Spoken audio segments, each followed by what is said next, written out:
O texto para nossa meditação de hoje se encontra em Marcos capítulo 6, verso de 1 a 6. Assim está escrito: Tendo Jesus partido dali, voltou para sua terra, e os seus discípulos o acompanharam. Chegando o sábado, passou a ensinar na sinagoga, e muitos ouvindo-o se maravilharam, dizendo: De onde vem estas coisas? Que sabedoria é esta que lhe foi dada? E como se fazem tais maravilhas por suas mãos? Por acaso não é este o carpinteiro, o filho de Maria, irmão de Tiago, José, Judas e Simão? E não vivem aqui entre nós suas irmãs? E escandalizaram-se nele.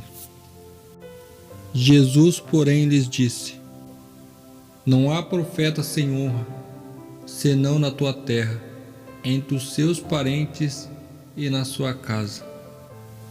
Por meio disso, Jesus não pôde fazer nenhum milagre ali, senão curar alguns poucos enfermos, impondo-lhes as mãos. Admirou-se da incredulidade deles. Contudo, percorria as aldeias circunvizinhas a ensinar. Marcos capítulo 6, verso de 1 a 6. Depois de passar bom tempo em Cafarnaum, Jesus volta para sua terra natal, Nazaré. E normalmente quando alguém vem de uma cidade pequena se torna popular. Os habitantes do lugar ficam muito contentes, mas não foi o que ocorreu com Jesus em Nazaré. Ao invés de uma boa recepção para aquele que estava longe da sua casa, eles ficaram ofendidos e surpresos com o sucesso que Jesus vinha fazendo como mestre e operador de milagres. Para eles foi difícil acreditar que um simples carpinteiro tenha alcançado tal fama. As palavras de Jesus a seus ouvintes na sinagoga atingiram a raiz da justiça própria deles. Ficaram impressionados com a amarga verdade de que haviam se separado de Deus e perdido o direito de ser seu povo. Cada palavra cortava como faca, ao ser apresentada por aquele carpinteiro a verdadeira condição que eles estavam. Por isso cochichavam dizendo: Quem é esse que saiu daqui tão pequeno? Volta agora querendo nos falar tal coisa? Não admitiram que aquele que saiu dali, em meio da pobreza e da humildade, fosse mais do que um simples homem comum. Os moradores de Nazaré ficaram escandalizados por causa dele. Assim cumpre-se a escritura que diz: Veio para os que era seu, e os seus não o reconheceram. João capítulo 1, verso 11. A incredulidade daquele povo gerou malignidade. Satanás os dominou e irados clamaram contra o Salvador. Havia se desviado daquele cuja missão era curar e restaurar, manifestar então os atributos do destruidor. Pode ser que a rejeição tenha vindo pelo fato de que ele fez a maioria de seus milagres em Cafarnaum. Lucas capítulo 4, verso 23. Sem dizer que Jesus já havia tido um desentendimento com seus familiares no local. Marcos capítulo 3, verso 31 a 35. O fato é que não aceitaram aquele que viera para lhes reconectar com o Pai. Tanto que Jesus não pôde fazer ali nenhuma obra maravilhosa, somente curou alguns enfermos e impondo-lhes as mãos. O capítulo 6 de Marcos continua sua narração dizendo: Chamou Jesus os 12 e passou a ensiná-los de 2 a 2, dando-lhes autoridade sobre os espíritos imundos. Ordenou-lhes que nada levassem para o caminho, exceto um bordão, nem pão, nem alforje, nem dinheiro, que fossem calçados de sandália e não usassem 2 túnicas. E recomendou-lhes dizendo: Quando entrardes em alguma casa, permanecei ali até vos retirardes do lugar. Se em algum lugar não vos receberem nem os ouvirem, ao sairdes dali, sacudiu o pó dos pés em testemunho contra eles. Então, saindo eles, pregaram ao povo que se arrependesse. Também expulsaram muitos demônios e curavam inúmeros enfermos, ungindo-os com óleo. Não demorou muito, e logo chegou aos ouvidos do rei Herodes, porque o nome de Jesus já se tornara notório, e alguns diziam: João Batista ressuscitou entre os mortos, e é por isso que nele opera as forças miraculosas.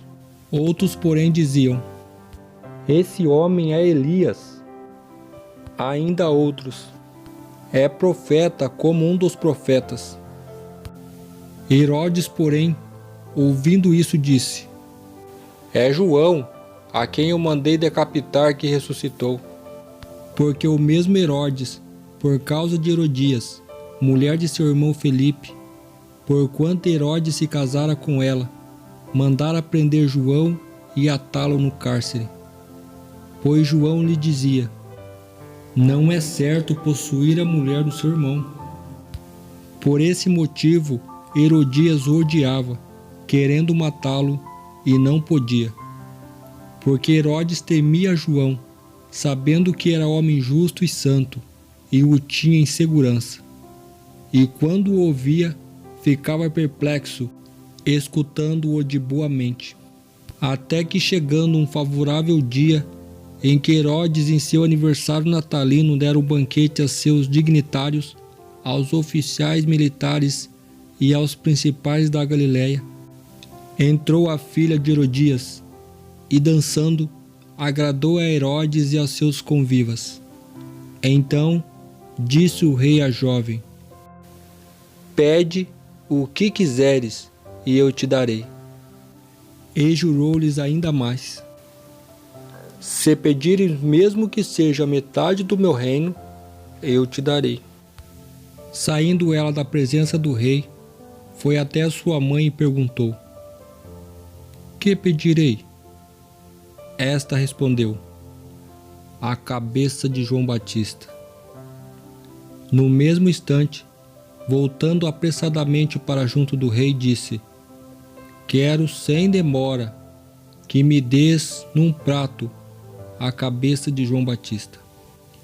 Tal pedido entristeceu profundamente o rei, mas por causa do seu juramento que tinha feito a ela e dos que estavam junto à mesa, não pôde negar. E enviando logo o executor, mandou que lhe trouxesse a cabeça de João. Ele foi e decapitou no cárcere. E trazendo a cabeça num prato, a entregou à jovem, e esta, por sua vez, entregou à sua mãe. Os discípulos de João, logo que souberam disso, vieram, levaram-lhe o corpo e o depositaram no túmulo. Voltaram os apóstolos à presença de Jesus e lhe relataram tudo quanto havia feito e ensinado. Marcos capítulo 6, versos 7 a 30. No capítulo 6 de Marcos, nos traz a terceira história em formato de sanduíche que apresentemos na lição 3. Começa onde Jesus enviou seus discípulos em dois, interrompe e conta a história do assassinato de João Batista. Logo depois volta dizendo que os discípulos voltaram até Jesus e relataram tudo o que havia acontecido. O propósito disso é que a missão dos apóstolos de pregar em todos os lugares está em contraste com a prisão e morte de João Batista. Os discípulos deviam viajar com pouca bagagem e depender de pessoas para o seu sustento. A mensagem dos discípulos deveria ser a mesma de João Batista e a do próprio Cristo. Está próximo o reino dos céus. Não deviam discutir com o povo se Jesus era ou não era o Messias, mas deviam fazer em seu nome as mesmas obras de misericórdias que ele realizara. Essa estratégia tornava os missionários dependentes das pessoas a quem serviam, o que os ligava àqueles que precisavam de sua mensagem. João Batista, porém, não tinha esse vínculo com Herodes e sua família. Sua morte ocorreu de forma chocante, pois a conspiradora Herodias se aproveitou da ambivalência e da luxúria de Herodes. O silenciamento de João ocorreu ao mesmo tempo em que os apóstolos pregavam o arrependimento, assim como o Batista havia feito. A morte de João pronunciava de Jesus. João foi morto e sepultado, e é dito que teria ressuscitado, como aconteceria com Jesus. Essa história paralela aponta para uma crise que seria enfrentada por Jesus e seus seguidores. Satanás e seus anjos cegaram os olhos, obscureceram o entendimento dos judeus e instigaram os principais do povo e os governadores para tirarem a vida do Salvador. Muitos dos juízes e anciões creram em Jesus, mas Satanás os impediu de confessá-los, pois temia a humilhação vindoura do povo mais do que a de Deus.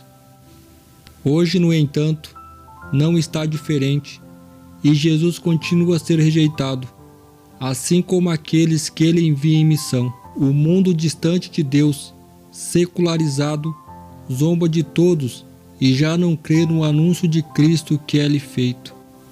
Aquele que procura viver e testemunhar fielmente o Evangelho, aquele que procura participar de todos os encontros da igreja, muitas vezes sofre recompreensões entre familiares, colegas de trabalho ou de estudo, mas que isso não nos abale e que possamos continuar firme, independente às dificuldades, levando a mensagem para aqueles que ainda não conhecem Jesus. Que Deus os abençoe e até a próxima.